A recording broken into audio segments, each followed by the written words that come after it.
Holy sweet liberty, bullying really does work.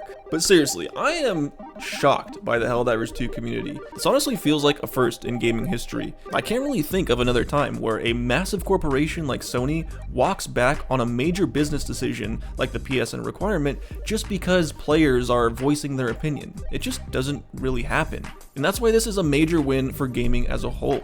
I do want to be a bit realistic here and point out that while I do believe the community made a major difference in Sony making this decision, ultimately I think the reason Sony decided not to go through with the PSN requirement is because they realize they're facing legal issues. Now I'll go into these a bit later, but first I want to address the controversy surrounding the Arrowhead team and more specifically certain community managers. I want to be very clear.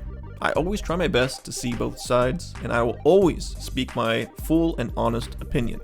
I also encourage open discussion, and I'm willing to change my mind if presented good reason. With that being said, let's start with a name you've likely heard many times during this drama, Spitz.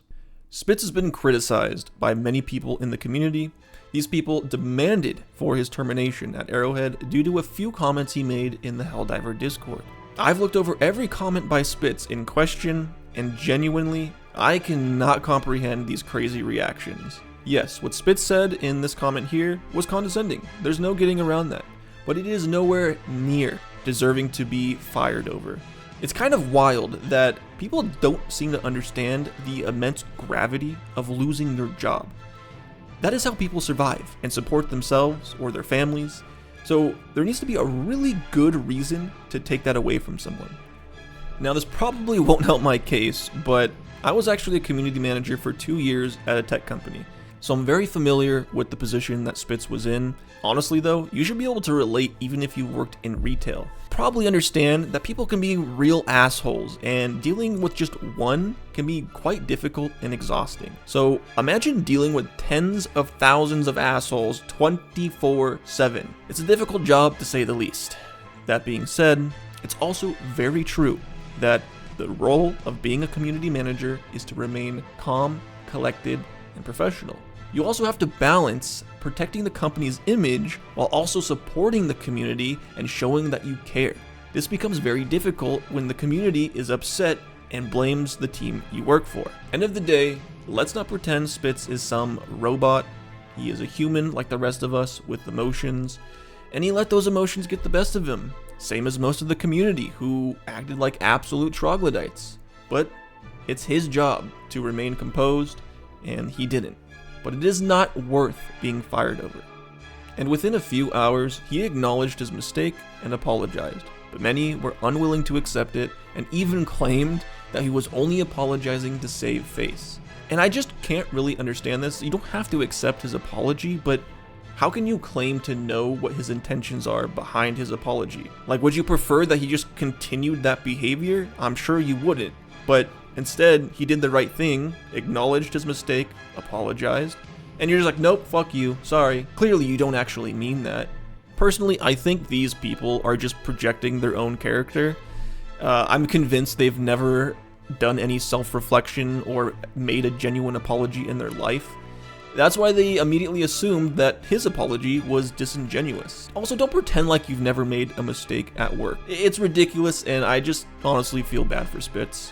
One thing I will say is that from a business perspective, you probably don't want your community manager encouraging your consumers to leave negative reviews about your product, even if it's the right thing to do. So in that case, I do understand being fired. And I don't know about you guys, but I would much prefer a CM like Spitz, who's very real with the community, rather than some corporate robot speaking politician. But anyways, that's enough of that. I know I'm a bit late to this topic, and I'm sure you guys are tired of hearing this name all the time. So let's now move on to something more recent and has been kind of the main focus of the Helldiver community. Players are concerned with the way Arrowhead has been balancing the game, weapons in specific. It seems as though their only methodology is to nerf everything. To be honest, at first, I didn't quite see the issues with the way they were tuning things, but I will say, the more I play level 9 difficulty, the more I realize how bad many of these weapons and stratagems feel. Fortunately, the CEO has been proactively reading comments from players on both Discord and Twitter.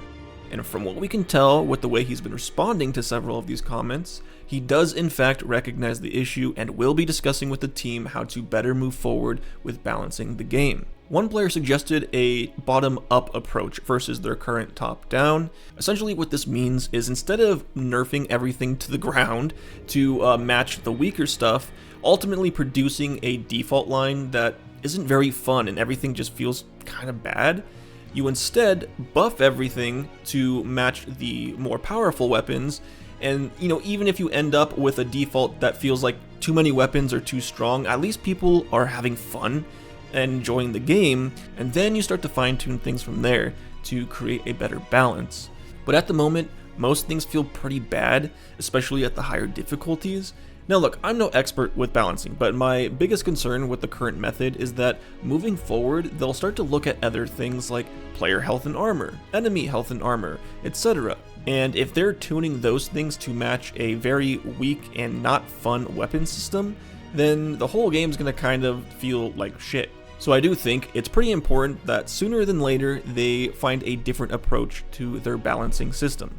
But regardless, whatever they decide to do, I'm just glad that the CEO acknowledges these issues, and I'm excited to see what they do moving forward. And lastly, I do want to go back to what I mentioned earlier about Sony's legal issues. So I mentioned that I think a big reason that they ended up walking back on this mandatory account link was because ultimately they're facing legal issues.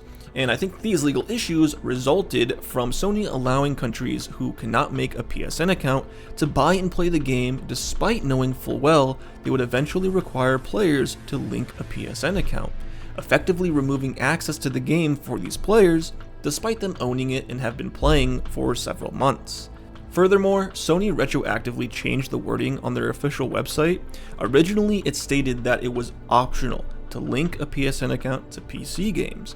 However, when the original post was made that Helldivers was going to start moving forward with this mandatory account link, Sony changed the statement on their official website to say that some games would in fact require a mandatory account link. Fortunately, thanks to web archives, we could see when these changes were made, and since Sony never made a public announcement of these changes, it's quite clear they were hoping it would go unnoticed. But what they didn't realize is that PC players have no life, and they done got caught. I'm not trying to be pessimistic, but in my opinion, the reality is it only makes sense for Sony to want PC player numbers to reflect for the PlayStation Network, so I don't think this is going to apply to like their games in general. They might keep it that way for Helldivers, but ultimately moving forward, I do think most Sony games that end up on PC will require a PSN account.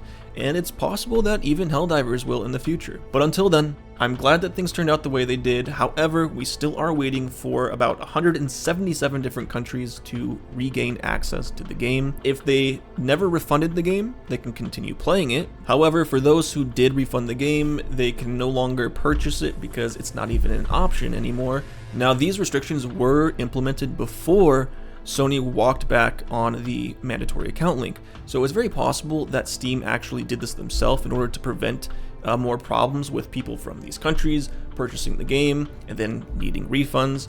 But now that we know Sony will not be moving forward with it, hopefully these regions will be given access again. But you know how it is with big companies. They're so quick to do something that benefits them, but when it doesn't benefit them, they take their sweet time.